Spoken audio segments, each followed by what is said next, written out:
Marcus Aurelius discovered one truth that allowed him to rule the Roman Empire during plagues, wars, and betrayals without losing his mind. What took him decades of sleepless nights to learn, I'll teach you in the next 30 minutes. This wasn't some sheltered philosopher writing from an ivory tower. Marcus Aurelius wrote his philosophy while commanding armies on frozen battlefields, watching his children die from disease, and managing an empire that was literally falling apart. He never intended to publish a single word. These were private notes to himself on how to stay sane when everything around him was chaos. By the end of this video, you'll understand the 5 core principles that kept the most powerful man in the world grounded in reality. You'll learn why accepting your powerlessness actually makes you more powerful. And you'll discover how to apply Stoic philosophy to modern anxiety, career setbacks, and the constant noise of social media. Let's begin with the man behind the philosophy. Rome, 161 CE. Marcus Aurelius becomes emperor at 40 years old. By all accounts, he should be celebrating.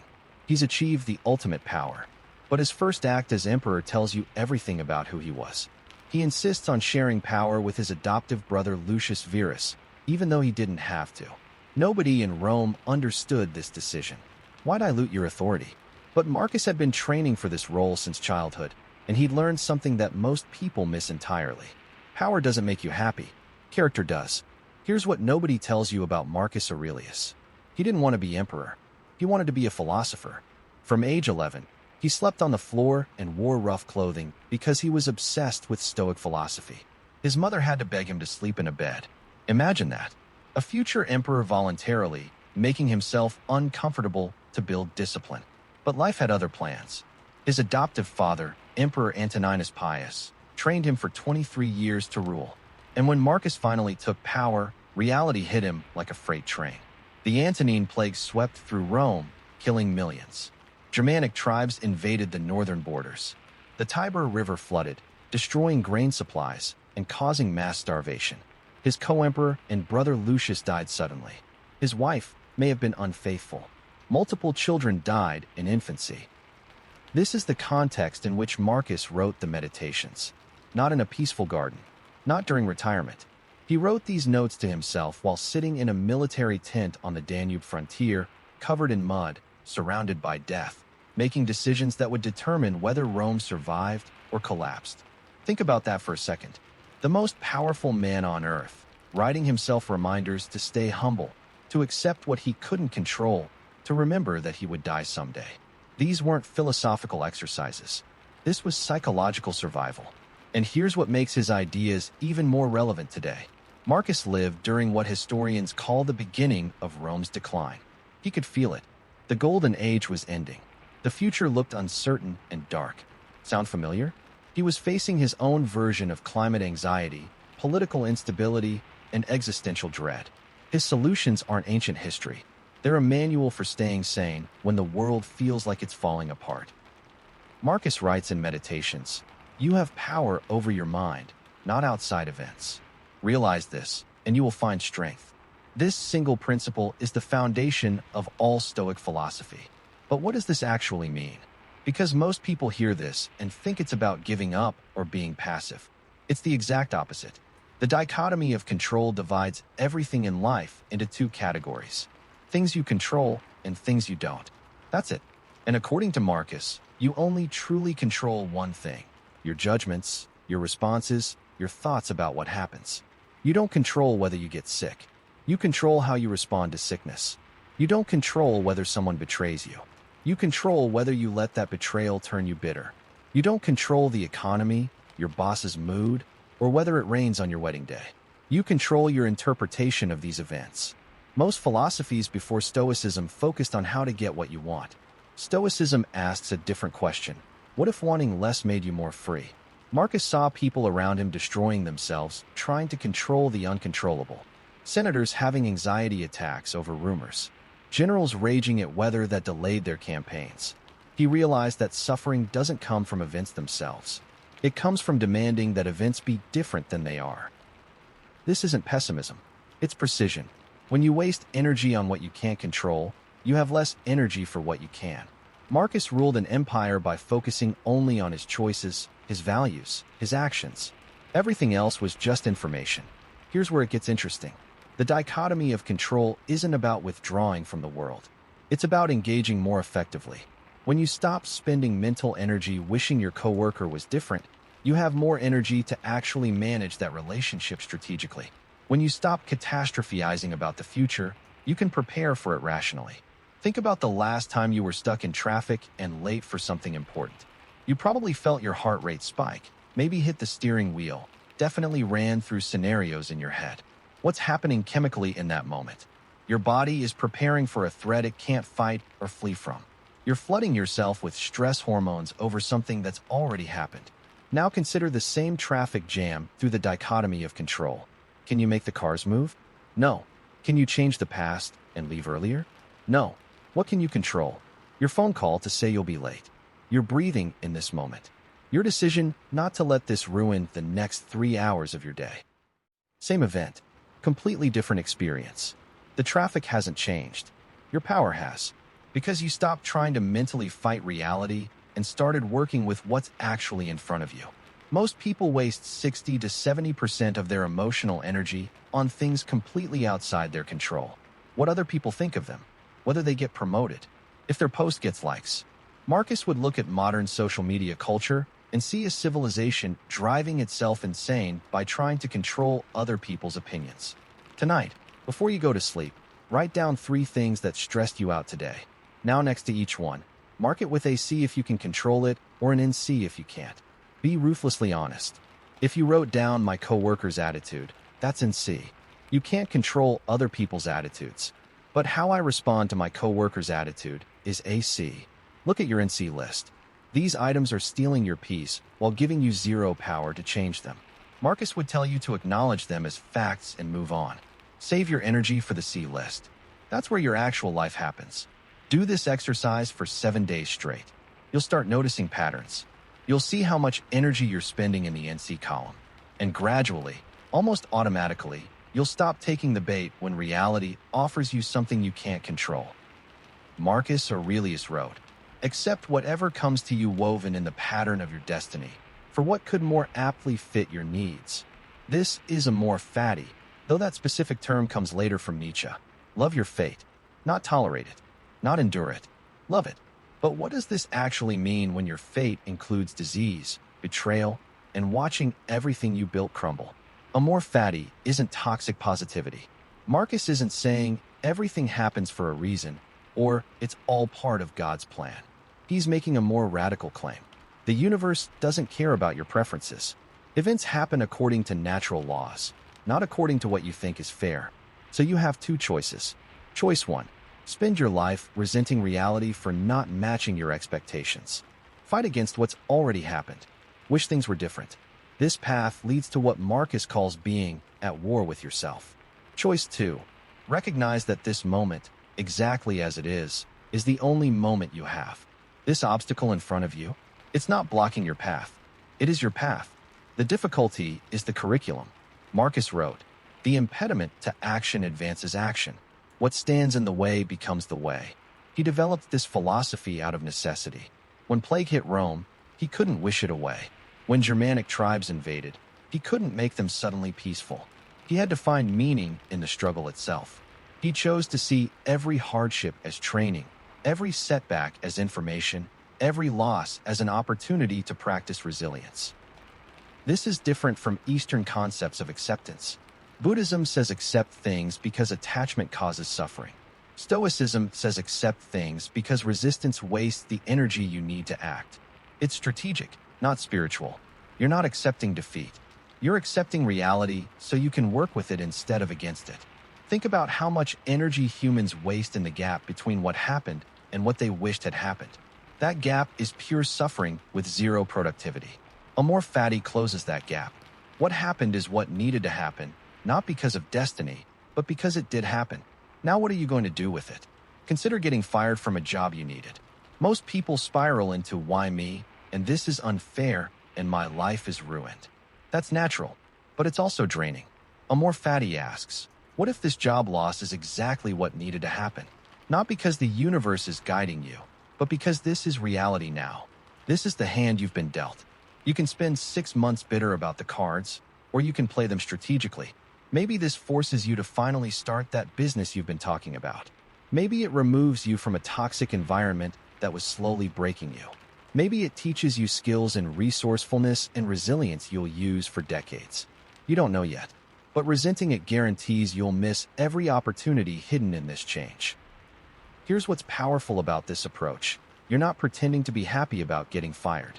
You're refusing to add psychological suffering on top of practical difficulty. The job loss is hard enough. Why make it harder by spending months arguing with reality about whether it should have happened? The event is the same either way.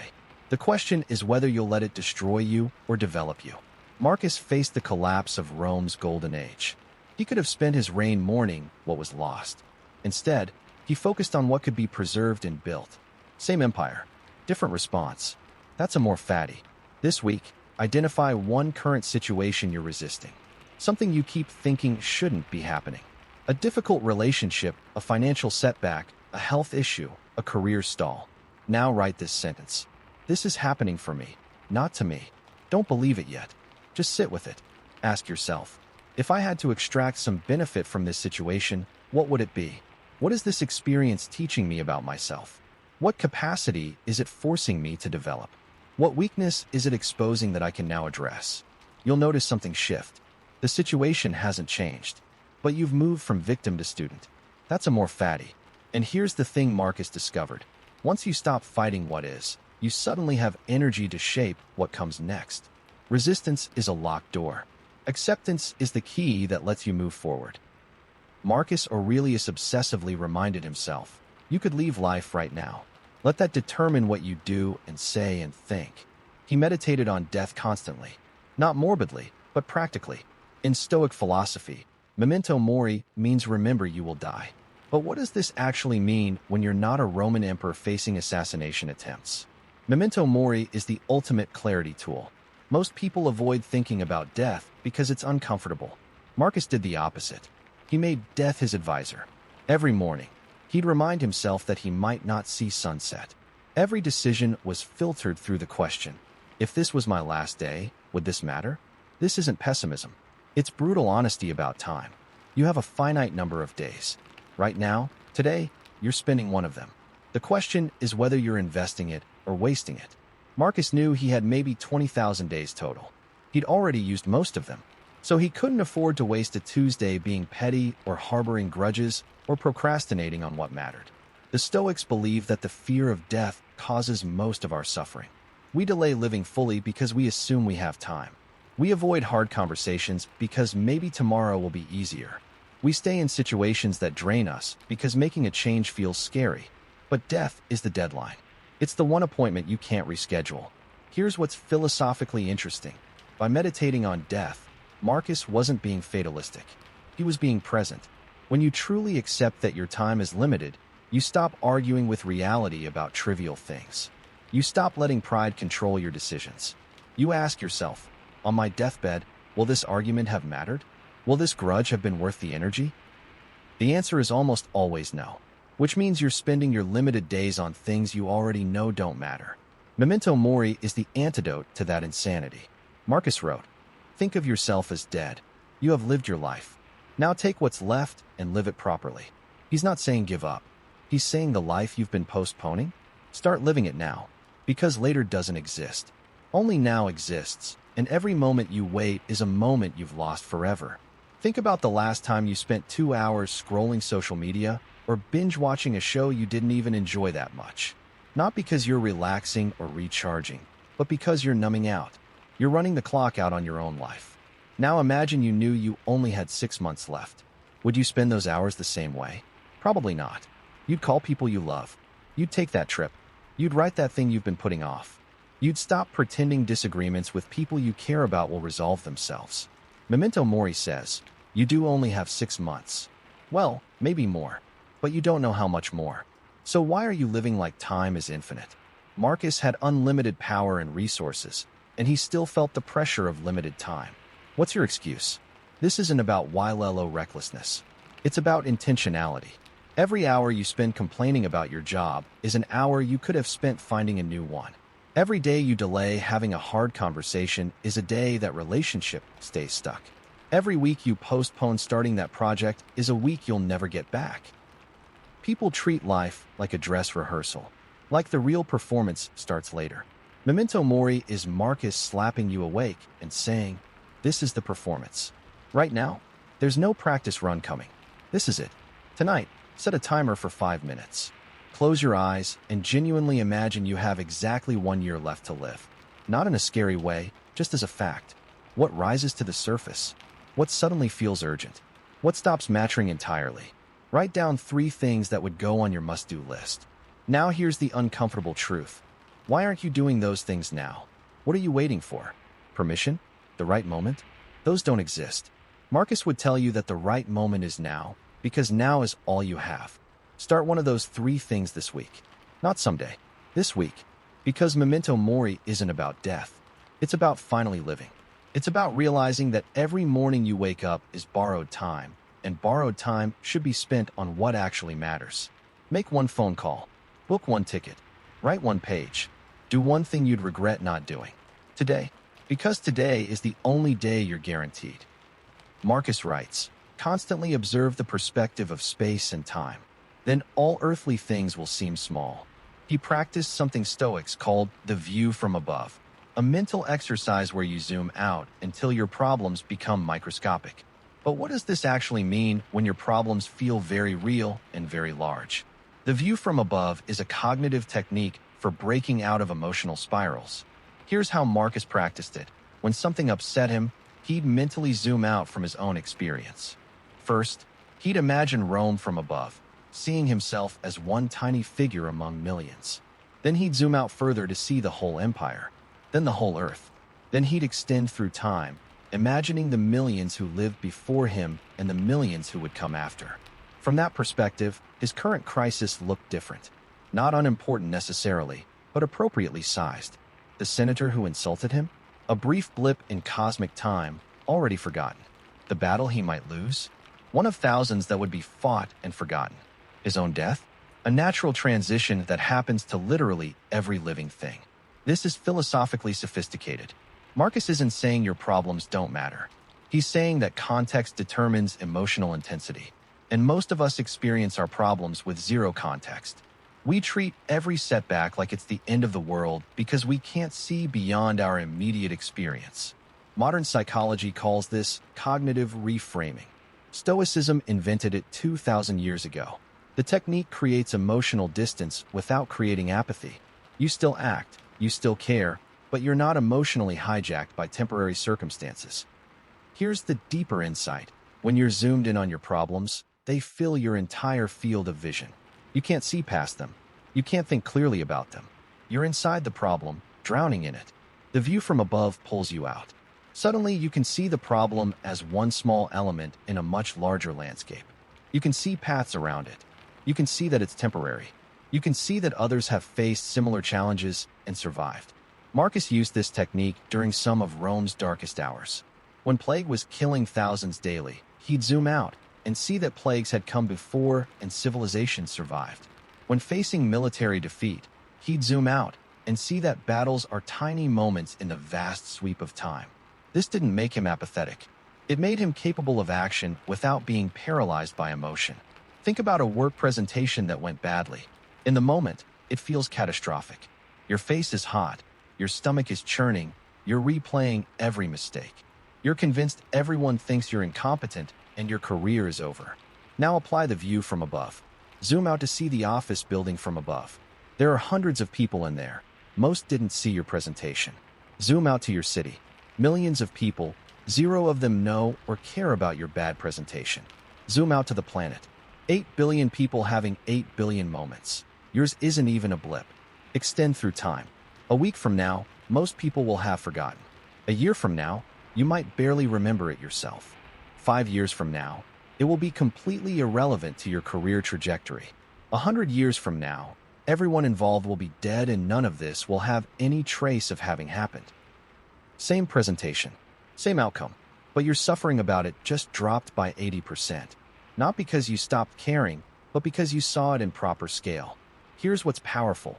The view from above doesn't make you care less. It makes you care about the right things in the right proportion. That presentation, it matters a little. It's feedback. It's a learning opportunity. But it's not worth 3 days of mental torture. It's not worth questioning your entire career. Context gives you proportional response instead of emotional overreaction. This week, when you feel anxiety or anger rising, do this exercise in real time. Close your eyes. Visualize yourself from above, maybe 20 feet up. See yourself as you'd see a stranger having this experience. Notice how small you look. Notice how this moment is just one frame in millions of frames that make up your life.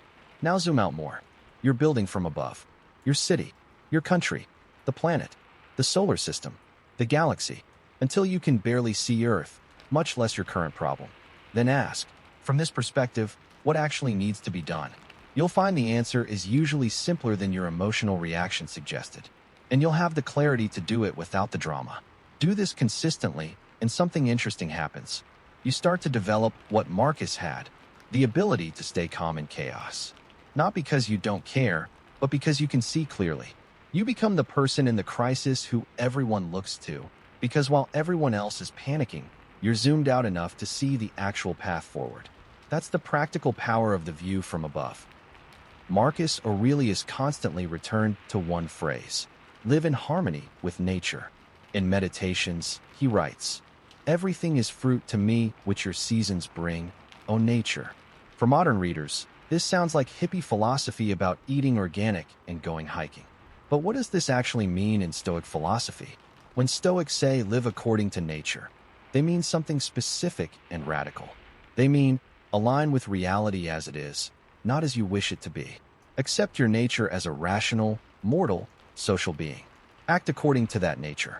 Here's what Marcus meant practically. You are a human. That's your nature. Humans are rational, so use your rationality. Humans are social, so serve your community. Humans are mortal, so accept your death. Humans need food and rest, so don't pretend you're above physical needs.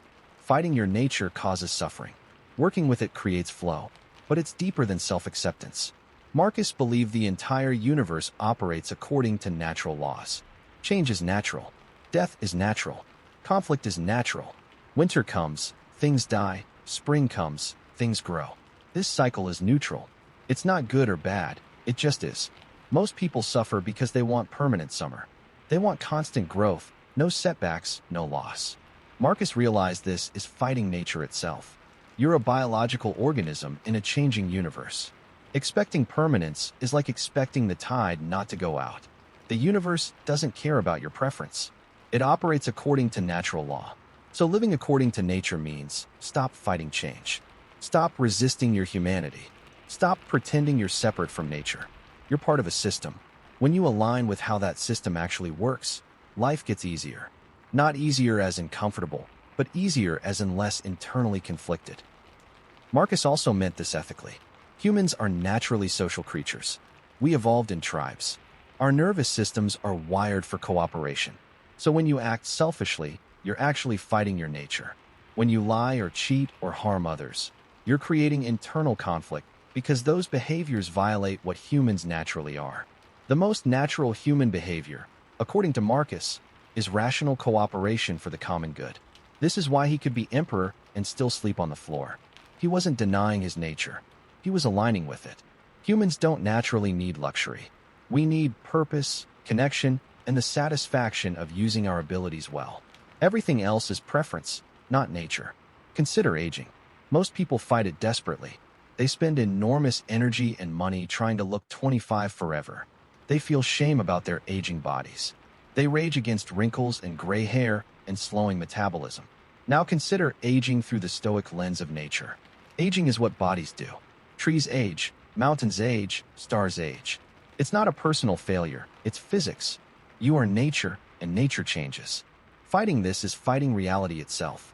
This doesn't mean don't exercise or take care of yourself. Marcus took care of his body because that's rational. But it means your emotional well-being isn't dependent on whether your body looks 25 forever. You accept that seasons change, including the seasons of your own life. Same principle applies to career changes, relationships ending, children growing up, friendships evolving. All natural, all neutral, Suffering comes from demanding these things stay frozen because you prefer them that way. Think about how much energy people spend fighting natural cycles. They fight tiredness with caffeine instead of sleeping. They fight their introvert nature by forcing constant socialization.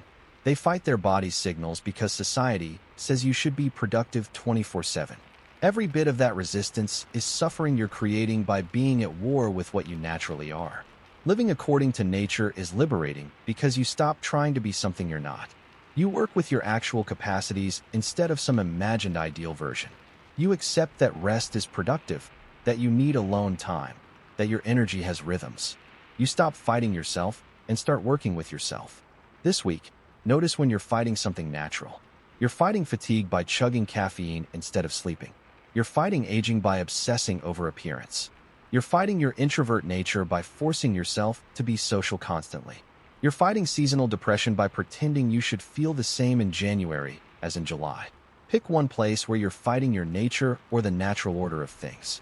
Ask yourself, what would alignment look like instead of resistance? Maybe alignment means sleeping 8 hours instead of 6. Maybe it means accepting you need alone time to recharge instead of shaming yourself for it. Maybe it means letting that friendship naturally fade instead of forcing it to be what it was 10 years ago. Marcus would remind you, the universe doesn't need your approval to be what it is. Save your energy for acting rationally within reality, not arguing with it. This week, experiment with one area of alignment instead of resistance. Notice how much energy you get back when you're not constantly fighting what's natural. That energy is what you'll use to actually build the life you want, instead of wasting it trying to make reality something it's not. Now, here's where Marcus Aurelius gets controversial. Because Stoicism has real limitations, and if I don't address them, this video is just propaganda. First, criticism. Stoicism can enable passivity and acceptance of injustice. If you're constantly telling yourself to accept what you can't control, when do you fight back? When do you resist oppressive systems? Marcus Aurelius literally owned slaves. He presided over an empire built on conquest. But let's be honest about the slave issue. By modern standards, Marcus's ethics were horrific in some areas. He accepted slavery as natural because that was the cultural blindness of his time. We can learn from his philosophy without excusing his moral failures. The framework of Stoicism is valuable. Some of Marcus's specific applications were wrong. Separate the tool from how one person used it. Second, criticism. Stoicism privileges logic over emotion in ways that can be psychologically harmful. Marcus constantly talks about rising above emotions, not being disturbed by passion, maintaining equanimity. Modern psychology tells us suppressing emotions is toxic. So is Stoicism just teaching emotional repression? Again, there's truth here. Some people use Stoicism to avoid processing trauma or developing emotional intelligence. They think being stoic means being numb. That's a misreading. Marcus didn't say eliminate emotions. He said don't let emotions make your decisions for you. Feel anger, then choose your response. Experience grief, then determine how to honor what you lost. The emotion is data, not a command.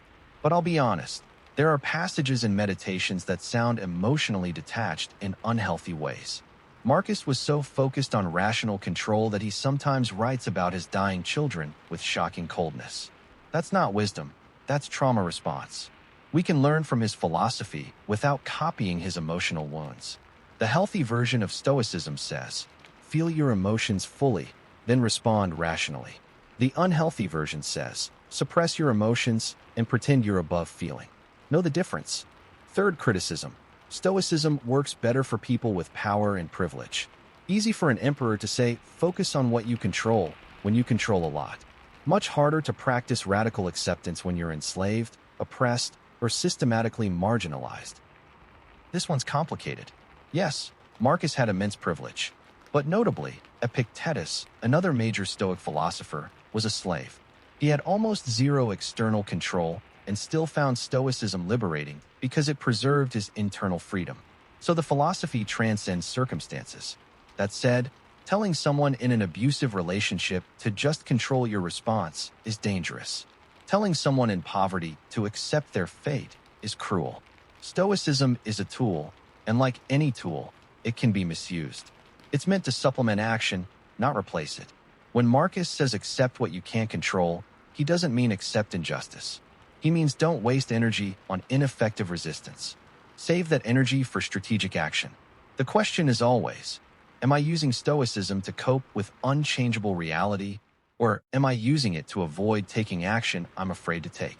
That distinction matters. We've covered Marcus Aurelius's 5 core ideas.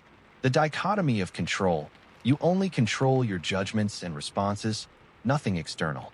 Amor, Fati. Love your fate because resistance to reality wastes your energy. Memento Mori. Remember death to clarify what actually matters. The view from above. Zoom out to right-size your problems. Living according to nature. Align with reality instead of fighting it. 5 principles. All of them pointing to the same truth. Suffering comes from demanding reality be different than it is. Freedom comes from working with what's actually in front of you. You started this video probably thinking Stoicism was about suppressing emotions and gritting your teeth through suffering. Now you understand that Marcus Aurelius actually believed philosophy should make you more alive, not less. More engaged with reality, not detached from it. More capable of action, not passive.